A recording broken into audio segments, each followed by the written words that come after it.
Cette mise en scène démontre à suffisance les travaux forcés auxquels les petits-enfants sont soumis dans divers ménages. Une situation que déplore le partenariat multi-acteurs qui œuvre inlassablement pour la ratification des conventions 129 et 189 de l'Organisation internationale du travail. Cet atelier de haut niveau des acteurs vient davantage alerter les gouvernants à ce propos.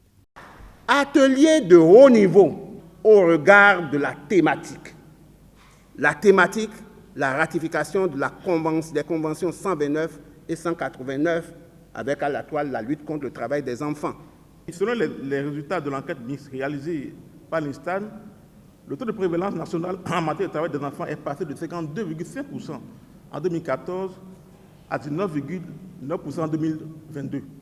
Malgré cette avancée notable, l'ambition du gouvernement est d'atteindre les cibles du point 7 de l'EDD 8 sur le travail des enfants.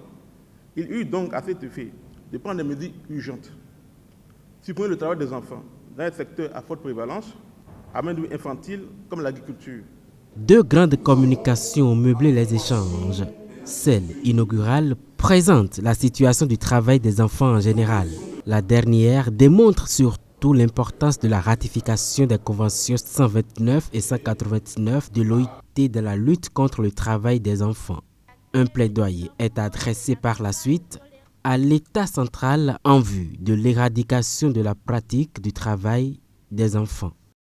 Convaincu que la ratification de ces deux conventions contribuera à améliorer la législation nationale, bénéficiera à l'ensemble de la société béninoise en favorisant un développement économique plus juste et plus durable, en offrant un avenir meilleur à nos enfants et en assurant la dignité des adultes travailleurs.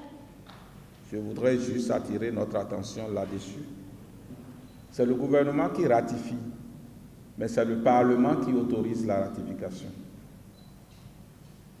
Il est très clair que quand ces projets viendront à l'Assemblée nationale, il ne va y avoir aucune résistance, a priori, puis il s'agit de nos enfants. Nous attendons le gouvernement par rapport à cela. Le partenariat multi-acteurs invite les autorités impliquées dans le processus de ratification des conventions 129 et 189 de l'OIT de prendre les dispositions pour son heureux aboutissement.